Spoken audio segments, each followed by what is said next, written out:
Hello and welcome to the Perpetual Traffic Podcast. This is your host, Ralph Burns, founder and CEO of Tier 11, alongside my amazing co-host, Lauren E. Petrillo, founder of Mongoose Media. So glad you joined us here today. And today we're going to do a little bit of self-congratulatory positive reviews that we've gotten for this show. So if you haven't left a positive, hopefully 5-star, we'll accept a 4. Although we have read the 1s on air. Those are the funniest, you got to admit. So we don't really want that. That doesn't really help the show much. We want reviews. We want feedback. We want honest feedback. Want to know what you think. We do this show for you, the Perpetual Traffic listener. 250,000 people listen every single month. Can you believe that, Lauren? Just me and you. I mean, that's larger than 5 Fenway Parks. So having said that, what's the latest and who left a review for us for Perpetual Traffic? We've got one I'm reading from iTunes. Best religious stand-up comic ever. Thank you. Yeah. From Lily Mooney. I'm in sales and marketing. It's relevant to my job. So when I heard Lauren's comedy, I wanted to come back out and check out more of her stuff. Definitely pleasantly surprised. Good content. Someone said, can't put a better label on this. Absolutely amazing. Learned about it at Shop Talk at our booth. That? SATO, Sato. It was a great listen on my way back to Charlotte. All right. See, well, that's what you get. You get 15 seconds of podcast fame if you leave us a rating and review. We're on Spotify, iHeartRadio, wherever you listen to podcasts. There's so many different places, for crying out loud. Why am I even mentioning them? But just leave us a rating and review. We'll actually mention it here on the air. It gets this out to more marketers and teaching them the right way of doing things. Like our guest today is going to teach you the right way of doing things. And God damn it, we've already learned a few things from her on the pre-record. Facts. Yeah. We've got Tas Bober on today. If you haven't heard about Tas, she is a consultant for landing pages for B2B SaaS. Can you get any more niche? But oh my God, that space needs her help badly. And we're going to be talking about that as well as landing pages today. So welcome to the show, Tas Bober. Thank you so much for having me. And before you decide to stop listening to this episode, we are not just going to be talking about B2B SaaS today. I promise you it will be relevant to you if you're a marketer, running paid, doing landing pages, all of the good stuff. Yeah, because we're going into Google's update. When we were talking about this a month or so ago, I was like, what? Wait, what? So Google actually had a landing page update, which if you've seen a drop off in your Google ads in the last 3 to 4 months, maybe this is the reason why. So Tas, thank God, is coming on the show to save your ass, save you some money in the process, and tell you how to remedy this, especially if you've seen any kind of drop off. So tell us about the evolution of this. And it was hard to find when I Googled it to try and find the update. Sort of seemed like they kind of kept this quiet, but then you figured it out and sort of told it to a larger audience. So spill the beans on this big update here. All right, beans are getting spilled. So the biggest thing is, they released it stealthily February 5th, 2025. And I will provide you guys with a link so you can put it in the show notes so everyone can go read and know that we did not make this up. Basically, they just kind of silently said, hey, here's a recent ads quality update. Just so small, slipped it in there, just ready to ruin your entire life and have you scrambling. They tried to roofie your ad account? Yeah, they tried to roofie your ad account. I love that. Yes, slipped it in. You have no idea what's happening, why your ads are falling down the stairs, to just keep going with the roofie analogy. Search ads and the importance of landing page navigation is the article. I am not going to read the article to you, but this is the TLDR. Now, with the onset of AI, yada, yada, they have basically traced and created this predictive model where they are tracing and tracking user behavior, sketchiness aside, right? Google's always watching. Let's just throw that out there. So if you're suddenly like, what? They are doing what? They've always been doing it, okay? Get over it. It's been years.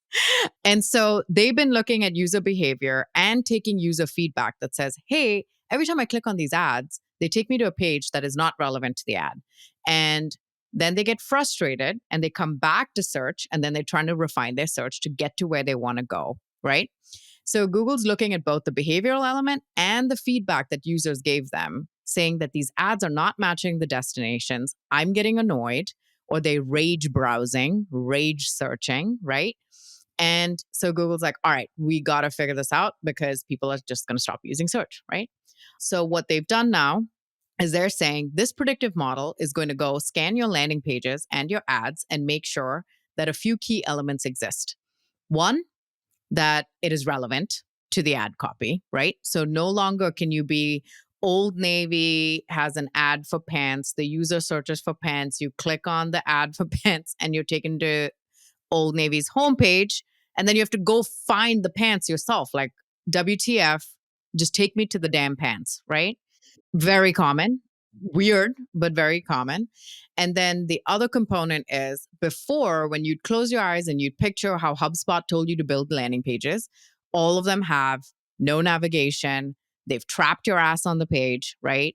And now they're like, yep, I'm going to trap this person. They can't exit, and therefore they're going to convert. Single call to action. You're like, no, do not pass go, do not collect $200. You have one button. No longer. No longer is that okay. So it has to have a navigational element to the page.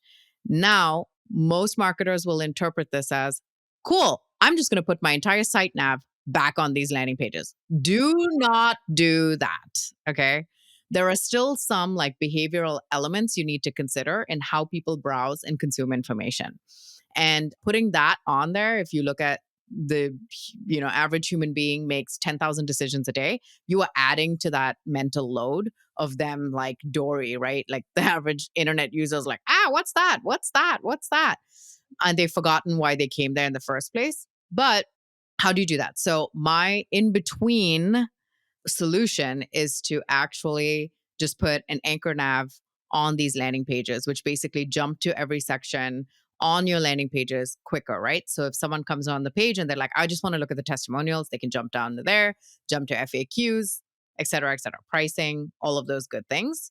And it'll actually give you a lot of user data on how people are consuming information on the page, what's really important to them, et cetera. So anchor nav down there. Now, the other piece is if you do have a login component to your site, you need to make that kind of visible, which is annoying, right? Because that kind of defeats the 1 to 2 CTA kind of rule. Because you're like, I get 2 CTAs on the page and I have to use one of them for stupid login. So all they're trying to say is if, say, an existing customer comes over there instead of a prospective buyer, you just want to give them the option to like find the login component. So you can either put that in the footer or say, hey, are you already a customer? ? And it could take them to the main page, and then making sure that the user always has an out with the logo redirecting to the main website at any point. So that's kind of the in-between solution that we are doing, which is putting an anchor nav on these landing pages instead. And the whole point is making sure users can get to the information that they want to get to fast. It was like 3 things, right? 3 things. We had the anchor nav, where you're jumping along a homepage icon that allows you to get to the main site, and then log in if this is something a part of your website, so that if the customer needs to get in and they clicked on your ad, you're equally not annoying the people that are already getting you money. Yes, there's that. Going back to the homepage, just your logo should be clickable. So you don't necessarily need like homepage button, but just making sure that your logo is clickable, they're able to access that, which is pretty standard behavior. It's rare that I will find a website that doesn't do that. See it all the time. And I'm like, Link, go to the homepage. Is this the only service you have, or do you do other things? Because I get a lot of software ads, But the biggest, most important thing is ad relevancy with the landing pages. They are just no longer tolerating that. So let's talk about some of the consequences here. Because it's not just like, oh, it's not relevant, we're just going to move on with our life, right? If you fail to meet these requirements, one, obviously your quality score goes down, which if you're in B2B, that's really bad news because we already suck. You know what a good quality score is for B2B landing page? 6 is the benchmark for B2B landing pages, okay? We are pathetic. Anyway, it does not matter how much money you throw at them, they will not show your ads. So you have risk of completely just getting rejected from your ads being shown. If you keep continuing with this pattern, you will experience suspension. And if you don't address suspension within 7 days, your accounts could get closed. So there's a lot of like domino effect type stuff that happens, but they are obviously taking this very strong consideration. I am also shocked that this didn't get as much traction when it did come out. I don't know why it would not. I think they just put it out there and were like, okay, hopefully someone picks this up and does something with it, but it just didn't get the amount of clout that it should have gotten. And there are lots of campaign managers out there freaking out about why performance has tanked. Yeah. It seems like they've gone back and forth on this issue. I mean, I remember like this is old school, like 12, 13 years ago, page relevancy, and then quality score was like a big deal. I remember what I'm going to date myself here. Sorry, guys. But I remember when it was introduced and it was everything and it mattered so much in your CPCs and ultimately your conversions. And then it seems like when I sort of steered more towards social, and we as an agency sort of steered almost entirely towards like Meta and Facebook at that point in time, it wasn't really that much of a consideration. It wasn't something that people were really talking about. And then there was like lead pages that came in and all the other vendors and landing page builders and, and then it was no navigation. And it seemed like Google didn't really care for a certain period of time. So is this sort of like a swing back to the days where they actually do care, or like what is this movement? I love the fact that whenever they introduce something, they don't really announce it anyway. They're like, yeah, you guys figure it out. But it seems like it's bigger now than it was before. Like we never really talked about this 6 years ago, 5 years ago. Yeah, it's 2025. And you would think that common sense would mean we would put the buyer before ourselves, but clearly that is not the case, right? Like, Wait. When do we put the buyer before the bottom line? yeah, never. And I think now it's like there's like such a huge volume. I would even say majority, at least on the B2B side, where I can speak from. Maybe you guys can speak from like the e-com side. But on the B2B side, 52% of B2B ad clicks go to a homepage. That's half the companies not even bothering putting a landing page together. Then you take the percentage that does put landing pages together, and they're terrible, shitty landing pages that just like trap the user in there. So at the end of the day, like if the user is frustrated and they don't use Google, Google does not make money. Advertisers like aren't going to advertise, or they're going to kill the channel because it's not working. So it's kind of this push of like, hey, we got to start putting the user first, because if we don't, we're all going to lose money out of it, right? And so this is them kind of like putting the hammer down, which is so insane that this even needs to be an announcement to say, hey, can we make ads that are relevant to like where the user is going to go after? Like if you just listen to that, it is ridiculous. Why wouldn't we do that? But we don't for some reason. Well, let me ask you this. So I mentioned before we hit record here today, like we spent a lot of money on Google, but a lot of it is, it's like obviously this exact match, phrase match, broad match, and all of those have changed. Like I remember the days when exact match was exact. Like you had put in CRM software for, semiconductor companies, and you would get that keyword phrase and that keyword phrase alone. So you could build, if that was your converting keyword phrase, you build a landing page around that and you're going to clean up.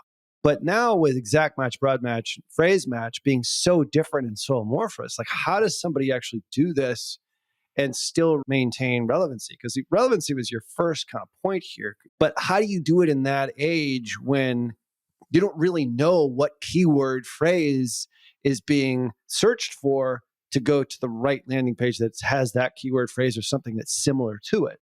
So how do you deal with that? So the traditional way, or even the current way that we always have done it, is we create the campaigns first, we create the ads first, we start with the keywords first, right? And then we do the landing page as kind of like this afterthought. And so I flipped the narrative, right? So I'm not talking about the landing pages that are like, get this ebook or whatever. Like, I feel like we all have that covered, right? Like, we all know how to get an ebook download. It's a low friction, low ask. People are going to do it. I'm talking about if you have a product specific landing page and you want someone to take a higher friction action, like purchasing something, right? Pulling out their credit card, purchasing something, or getting a demo, giving their information away so someone can harass them with a sales rep, right? Or a nurture sequence. That's when we're looking at those high friction landing pages. I'm like, okay, you are going to create the landing page first. This is our product. These are the problems it solves. This is how we solve them. Here's the social proof. Here are the FAQs that are also common sales objections that we come across. Here's what you can expect if you reach out to us. You take those things, right? And then from there, you're going to go do the keyword research, the ads, all of those things. So when I give my clients documentation, when I say, here's your finished landing pages, what ends up happening is I also give them a distribution guide. And you'll see in the distribution guide, I can picture the document that I used to get when I was client side, which was here are the ads, here's the description, headlines, which campaign it goes into, the cost, blah, blah, blah. Landing page link is like this column you have to keep scrolling, right? Right until you see it. I start with a landing page and I'm like, here's the landing page. Here are keyword options, including Google's natural algorithm of synonyms and, other ways that it would say it, right? Here are some headline options. Here are some description options based on that. You start from the landing page and you work your way to the front. I will say this. Now, if you say something like, I'm a battery analytics software, battery analytics quality software, like Google knows to pick these things up and be like, okay, I understand that. I understand that help desk and customer service desk or customer service support center, they're kind of the same. Google's smart enough to do that. Here's an example from a client of mine where it did not pick it up. Okay. They call themselves security questionnaire automation software. Okay. Lots of words. What people were actually typing in was vendor risk assessment software. Google's natural language wasn't even picking up that those were the same thing, a security questionnaire and vendor risk assessment. It wasn't making that connection. So I wouldn't stress about phrase match, broad match, exact match if you understand, okay, if they're close enough in variation. Now, if they're completely different, where they're sounding completely different, then at that point, you would consider making a different variation for a different kind of ad group where you're running that for, because it is so widely different from what you call your product versus what the users call their product. But if you had to pick one, always go with what the user calls it. So it's doing everything really in reverse. I mean, obviously, there's going to be those miscommunications with the algorithm learning, in your example there. That sort of comes with the territory, which you can read in the data sort of after the fact. And you're probably paying more for the word that it didn't know was related to the first word. But then eventually it starts to kind of learn, I would guess, over time anyway. But really, the way to do it is build your landing page as best as you possibly can. That's where you come in. But in my experience, most B2B companies, their landing pages or even their home pages are just awful to begin with. It's jargony filled. I mean, you've seen plenty of these, I'm sure. Yes. And that's also a reason why I picked campaign landing pages specifically, because I feel like it gives marketers a little more autonomy and wiggle room to play around with the messaging and play around with the copy and play around with the experience without all the noise of like Susan in finance and Liam in marketing ops and so in product, who like always has an opinion, or like throw this award on there or change that to seamless and change this to disruptive or whatever. You have paid landing pages that end up being this marketer's sandbox environment where they can test different things and not get in trouble because it's in the name of testing, right? And so they can take data back and be like, yes, Susan, we would love to put disrupt on the homepage. You do whatever you want on the homepage. We are going to take this set of landing pages here that are going to be very product specific, that are going to have very clear language, that are going to talk about the product in layman's terms. And we're going to come back in our reporting meeting and we're going to say, okay, the homepage had disrupt whatever. Ours had very clearly, here's the capability of our product, here's what we do, here are the problems, and this one did extremely well with our ICP that we've sent here, our audience that we selected and sent here that fit our customer profile. So that's kind of how I look at it, and why I like landing pages is because we have a lot more freedom as marketers when everything else seems to be handcuffed. So when you're doing landing pages, you're going to be testing in this environment, but it's like, is there any sort of difference between all the different vendors that are out there that do landing page builders? Like, what's your stance on that? Like, what's your go-to? Like, what do you use in what cases? Does it matter? Is it based on niche? Is like the mood you're in on that particular day? Like, what's your suggestion? You have a couple of options. So one, you can obviously use your CMS to create landing pages. If you have to do an absolute MVP, like you're like, I don't have time to do the research and do all of this stuff, whatever, you can take a product page that's on your website, clone it, and switch up some of the copy and that kind of stuff. And that could be your MVP. Like, let's try that and run some ads to it. But a lot of websites, some of them are still like, I mean, how often do you hear, oh, yeah, we're going through a website refresh? It's almost every 2 years, right? How many times are marketing teams waiting on development? Oh, development's backed up and they have to build this and they have to do that. My gosh, I feel like you're reading my project manager's memo this morning. Yeah, there's always this like stopgap. And the funniest thing is like, it's not the best company that wins. It's the one that can ship fastest and make iterations and improvements and find those learnings faster, right? And react faster. I feel like marketers are the ones who are like, we got to get this out. But then they always get roadblocked, right?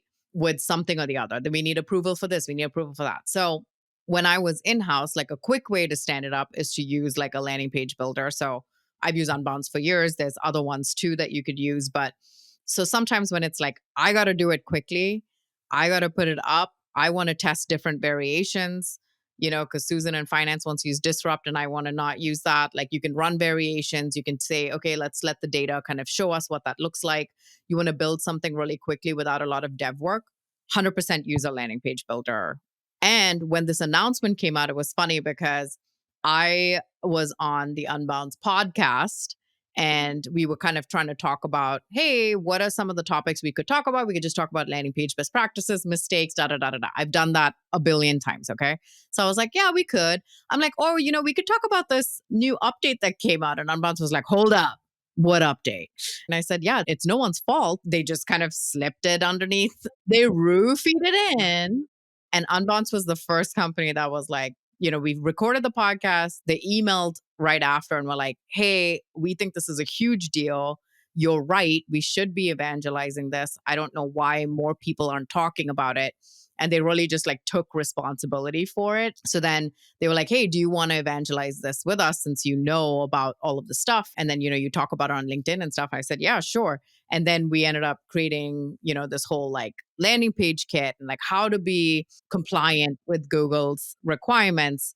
And then they took it a step further, which I didn't even know they were doing, but they were like, hey, we made an entire category in our landing page library of the ones that are Google compliant. They have a navigation element that users can edit. And also they're launching a Tas Bober template. Yay. That was a nice surprise. It was like Christmas came early. I didn't even ask for it. It wasn't part of like any of the discussions we had, but they were like, what do you think about? And I was like, yeah, let's do it. And then we also did this whole video of a walkthrough of the actual announcement, how it impacts marketers. And then I had to swallow my pride, take a landing page that I built last year, showcase it, and talk about all the changes I would have to do based on the new requirements. So go watch that on YouTube. I'll give you guys the link to share with everybody. But Unbounce really took it upon themselves to do it, which I'm like, the speed at which we were able to do it, it's like unseen and unheard of. That doesn't usually happen with tech software companies. Because I like think of like the whole premise of this is that you always want to be relevant to the user, which like I laugh because we always do the landing page first as the destination the user is getting to. And then that's how we create our ads. And you're like, well, no, I'm going to write the ads first because that's most relevant to the user and then make the landing page relevant to the ads. I'm like, oh, I've been doing it wrong. It's crazy because like when these things happen, it's way easier for a tech company to be like, I'll get to it eventually. And they jumped on it that quickly. I'm like, okay, hats off to you. Like, I'm impressed. The team that they have working on this, like the three of us joke because we're all like type A on steroids. Like we're just sending Excel sheets and tables back and forth with like updates and all of this other stuff. And things are moving very smoothly there with just like all the stuff that we're doing. So yeah, I mean, my thing is like, this needs to be talked about because there are so many marketers probably sitting out there going, I don't understand what happened since March. Why is stuff failing? This could be one of those reasons. So like, there's a lot of talk about quality score being important or not being important. Ignore it, don't ignore it, whatever. Ultimately, I would just go look at that, use it as a signal, right? Don't use it as the end all be all, but it's like, hey, these are the ones I should kind of look at first. What is impacting, my score? What is impacting this landing page? And then really just put yourself in the shoes of the buyer. If you clicked on this ad and you went to this landing page, is it giving you the same information that you promised in the ad? or in their query that asked for it. It's really simple exercise. Ralph, when Tas brought up like rage scrolling, like I don't know about you, but man, I get so pissed. This happens more for YouTube. And I know that this was talked about in a different core update, specifically targeting videos in the film industry, because there's just so many rampant fake trailers. Like, oh, Bridgerton season 4 trailer is out. Bullshit. Right. Oh, Devil Wears Prada trailer. I saw a trailer for Devil Wears Prada 3 years ago. Lies. I mean, yeah, now it's here. But oh man, you talk about rage scrolling. I was furious. And then like a year ago, Google had an update that was like, oh, people that make movie related videos that are not relevant and not backed by actual stuff was getting this exact same drug slip. Yes. Rage scrolling is a real thing, and we understand it. And that's what Google is pitting against here. Before we get to the end here, I wanted to ask you about, and we'll leave links in the show notes to that YouTube video where you did actually do sort of the deconstruct of the page. What kind of results are you seeing? You're the landing page expert, and then you're working with a media team. What kind of feedback have you gotten? Quality scores, conversion rates, like any of that? Like, what is the downstream effect of this? Lower ad spend as a result? Like, talk to us about that. I don't know if it's directly related to this update, because this is something that we've been like slowly doing, you know, and I have to go back with my tail between my legs to previous clients. I'm like, okay, you got to add this. But the anchor nav thing was something that I was doing before the update had come out. And the reason was because a client was arguing with me and said, we need to put a navigation on landing page. I'm like, hell no, bro. And so after arguing back and forth, I was like, okay, I got to come up with a compromise. So the compromise I came up with was, hey, we'll just do like an anchored navigation. So there's navigation on the page. It's not going to go anywhere, but like, we'll just do this. And he was like, fine. Oh, so you had like the nav on the top, but there was no link when you clicked. No, it's an anchor nav. It jumped to the different sections of the page. The same thing that we're recommending for you to be compliant with Google's updates. But I'd done this before. But the interesting thing is people are scared of it, including myself. But what it showed me was 2,000 sessions that came to that page, but 15% of the clicks went to like the fourth FAQ. So people were coming to the page, hitting the FAQs in the anchor nav, jumping to the FAQ section, and then clicking on the fourth FAQ on there that said something like, hey, this is a lifetime license that I'm buying. What happens if I buy this license and then I have to switch devices? Very normal question to ask. It's a sales objection, right? I mean, 15%. It was like 165 clicks or something just on that fourth FAQ. And so we ended up taking that FAQ and making it its own block and saying, you know, like lifetime license regardless of your device. And then we kind of handle that objection in a block, and not free trials, which was one of the CTAs on there, was free trial or buy now. We saw a 265% increase in buy now. They were like skipping the free trial. They just bought it. That's cool. Yeah. But you added buy now to the navigation. Well, yeah, in the navigation, you could do free trial or buy now. We had a dual CTA and they skipped the free trial and they just bought now, just from that one change. 265%? 265% increase in purchases, not even just like clicks or something like that. Yeah, it was insane. Just from handling that one big objection. So, I mean, we were kind of joking about it before, like, you know, sending traffic, you know, as an affiliate, everything was sending traffic to a landing page that just had one call to action. It was a big orange Belger button, you know, way back in the day. That's what they're called. But the point is like, if you really think about human nature, that's not how humans buy. Humans buy by clicking around and doing a little bit more research, especially if it's a free trial or if it's buy now on a software that's probably fairly expensive on a continuity basis. Like whether it's B2B or whether it's a $7 purchase, people are not necessarily going to like click your ad and then buy. So actually enabling them to find other things and then navigate through your site is a great thing. And it's also a great signal back to Google saying, all right, you're engaging with this audience here. Not to mention the learnings that you get if you, lo and behold, use like a Lucky Orange or any sort of, you know, heat mapping software or anything that's like measuring all the clicks and conversions and everything else, like what you're talking about here. One of my POVs on LinkedIn, notably my largest, is that the way buyers buy today, like I don't even buy, I love using Old Navy as an example, so you'll hear me use this a lot. I don't even buy $30 pair of pants in the first visit. It will sit in my cart for 75 days until my pants rip and I'm like, shit, I need new pants, right? And then I'll go back and I'm retargeted like hell, right? Until I buy the damn pants. It's called the Amazon effect, right? Where it's like you go, you see the shoes on Amazon, suddenly that shoe's following you around and you're like, oh my God, fine, I'll buy you. You've convinced me, right? And then we think the same thing can happen with a product that's like 100, 2,000, 20,000, 100,000. You really think someone's going to come to your landing page and buy. So I always say conversions and like booking a meeting or buying something, those are all lagging indicators, right? There's so much research that happens before, and people will do borderline illegal things before they interact with your company, okay? Before they give you an email, they're going to be like, where else can I get the information before I have to give this person the only piece of leverage I have, which is my information? What do I do? It's so true. Like my husband won't even interact with a company that doesn't have chat. Oh, 100%. We've been putting chat on every landing page because the reality is well, you have the navigation, but we have found, at least on landing pages, I don't want to read through this stuff. You just gave me a very long sales page. Can you just answer my 3 questions for me really quickly so I can decide to buy? I don't need to see what you talked about for everyone else. Oh, I'm here with your husband. I agree with this 100%. I can't stand when I have to find the answers myself. Rude. Yes. So that's when I'm saying people and buyers today are very information heavy. If they're doing that much research for a pair of pants, is it the right fit? I'm 5'2". I've kind of got a stockier build. I'm not lean. I am lean. Like all of I'm curvy. I'm not curvy, whatever, all that stuff, right?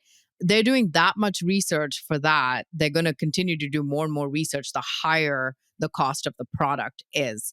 So in that case, what you need to be focusing on and you need to optimize around is how people are consuming information and whether you are giving them the right information, which kind of takes the pressure off of you a little bit, right? Instead of saying, oh shit, I need to get conversions up, you can actually control the inputs versus trying to control the outputs, which is the conversion. You're trying to control the inputs, which are, hey, what are the things I would need to know if I was buying this pair of pants? The fit, the size, the length, product specs. Okay, I need other people who have also purchased the pants, so I need some stuff there. What are some common questions that are asking? So when you shift your mindset to what does the buyer need in order to make this purchase decision, the purchase comes because you've given them the information that they need in order to take that next action. And you have more control over that. And so that's kind of where I focus on it. And I say it's not conversion rate optimization, it's consumption rate optimization. How are they consuming the information prior to engaging with you so that they will engage with you? That's what you need to focus on. So it's all the behavior led stuff that's, heat mapping, session recordings, rage clicking, rage scrolling.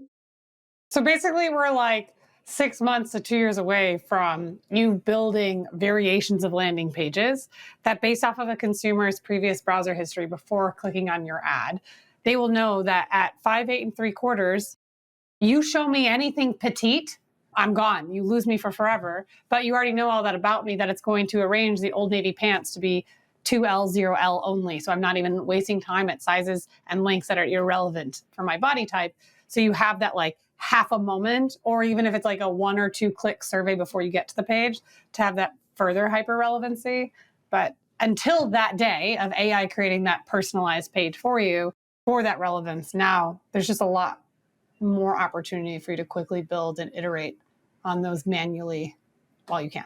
It's coming. I mean, you could probably go ChatGPT right now and ask it to search the web and get me, what are the best fits, for these pants. I'm 5'2", curvier, whatever. And it will probably give you a whole list of, I sort of assume Google knows right a now. lot of that about me anyway. So like when I enter something into Gemini, like Google knows everything about me.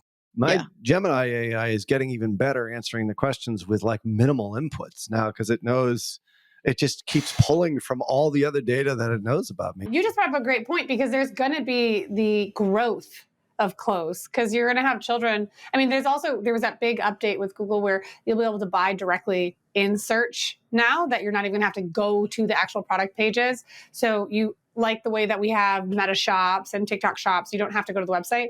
That's coming. So I would be curious then if it's going to bring more challenge and demand, because if I am a 8-year-old buying, or I'm buying for an 8-year-old, then I'm going to see the next size up because, man, I don't want to see 8-year-old clothes. All his clothes don't fit anymore. Now I got to shop. But I bet you that's coming. Anyway, sorry, that was me like going down at the end of the day, the most important thing is relevancy and tailoring that relevance in a most personalized way possible. And some of the things that you have found with that has been starting with the ads and then having the landing page front and forward, not at the very end of the scroll when you're reviewing what's going to provide the best experience for the user, which in a lot of your cases increased 265%. Yeah, it's insane. I mean, it brings up a good question about a dynamic landing page. Like, do you do any of that sort of stuff? Like, we used to do this trick where we would have VWO at the top of our landing page. I think it was actually on bounce. And then it would change the keyword, and it was brilliant, and it worked for a while, but then it just loaded down the landing page. Then our quality scores sort of went away. But like, how much of that stuff is being done now? I mean, to your point, like, all of this eventually will be AI-ified, even if that's a word. But what are you doing there right now, and how does it relate back to this update?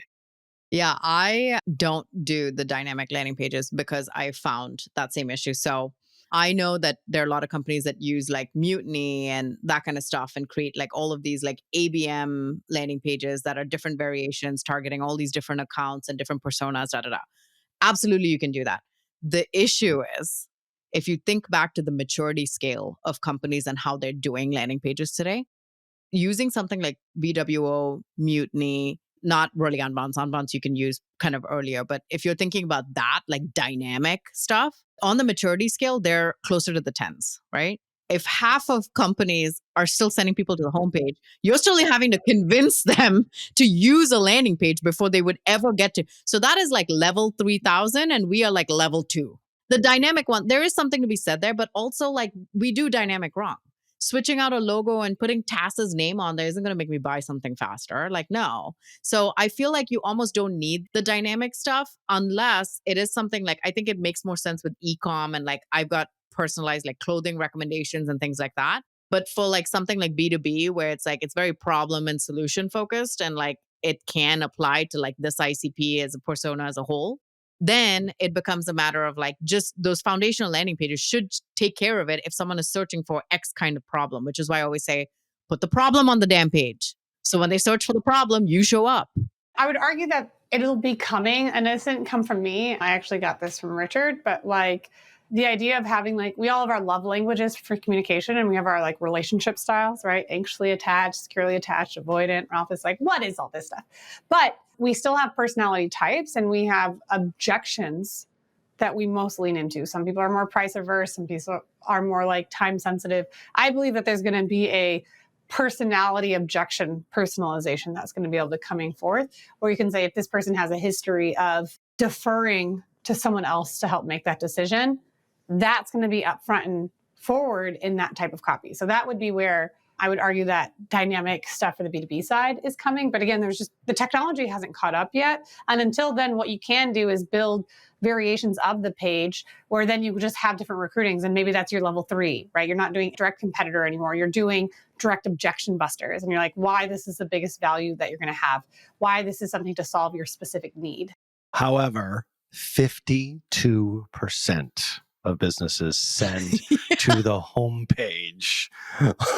Fair. That is an insightly statistic, which is Unbounce's sister company in the CRM side. So like 52% is insane. That's insane. You do like one thing in this show, like you getting yourself out of that 52%, I guarantee you're going to increase your business in one way, shape, or form. So Tas, you had talked about like level 1, right? Where those 5 or 6 core pages at every B2B. So for the 48% that are doing this, they may not have all of those pages. And for those 52%ers, what do they need to start with? What are the level 1 Tas recommendations? This is assuming you have one product and one audience, okay? So obviously the pages will increase if you have one product, multiple audiences, or multiple products, same audience, whatever. So those variations. So you will have a product specific landing page, which Unbounce and I are releasing a template, the Tas Bober template. We're actually going to release it also on LinkedIn in like a graphic format for people to like save and share, whatever. So we're going to be doing that. So that's a product specific one. So that's like if someone types in scheduling software for marketers, right? they'll be taken to like a Calendly page. It kind of gives them an overview. Here's what Calendly does. Here are the problems we solve, yada, yada. Second, if someone says Calendly alternatives or meeting scheduler options, right, in the market, now you have a comparison page that isn't one-to-one like Calendly versus HubSpot, nothing like that. It's going to be Calendly versus what are your alternatives in the market for a calendar scheduling tool. So you're going to take more of an agnostic approach and say, yep, you could do it manually, sucks. You could use other calendar scheduling tools. We literally exist to solve this problem. And then you weave in, here are features, some differentiators, yada, yada. But you can't go wrong. If you choose something, it's always better to use a scheduler versus not. So you're kind of taking more of an educational agnostic approach, right? Said no pigeon advocate ever, but yes. Yeah. If you want to use pigeons, I know a great pigeon guy. That's like kind of the thing. Then the third is if someone says Calendly reviews. One thing we never do is do a landing page for reviews, right? We just leave it up to the universe, the G2s and the Capteras and the agnostic stuff. I actually create a landing page review landing page that has kind of the story and the narrative of like pulling an agnostic. But do you tailor it so it's always the best reviews, or do you have all reviews available? No, it will be anything from like a 3 to 5 or whatever, and then always a link to the agnostic spot to see all the other reviews. We also started doing a sentiment analysis. So you know how when you go on Amazon now, it'll say customers say that da da da da da da da. Customers say that this product is great for fit and da da da. But some people are like wary about the quality or whatever. So we're going to do a sentiment analysis that will end up on those pages as well. So people understand, okay, these are all the different sources. And then finally, pricing, demo, or both, depending on the type of company that you are.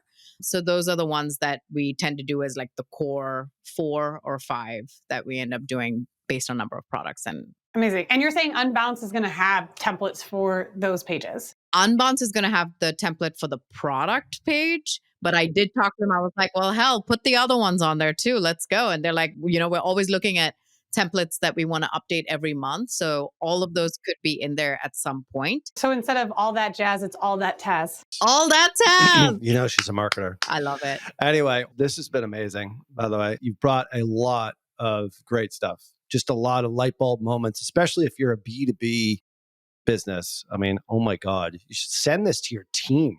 No, if you're running paid traffic and your landing page, if you're running paid ads straight up, is not compliant.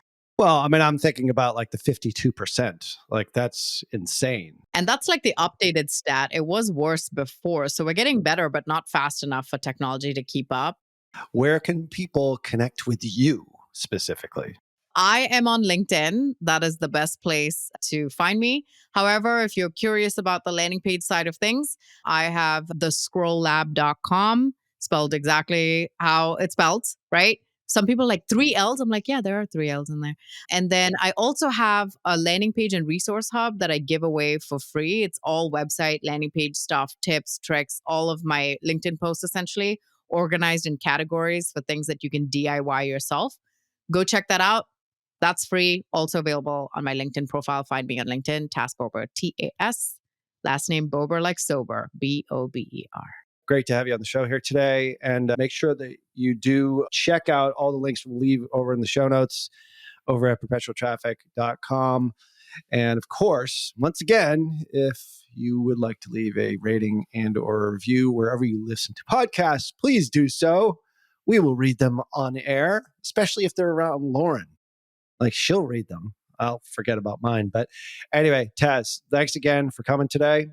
Make sure that you watch this over on our YouTube channel as well, perpetualtraffic.com/YouTube, but you already knew that. So on behalf of my amazing co-host, Lauren E. Petrullo. Ciao. Till next show. See ya.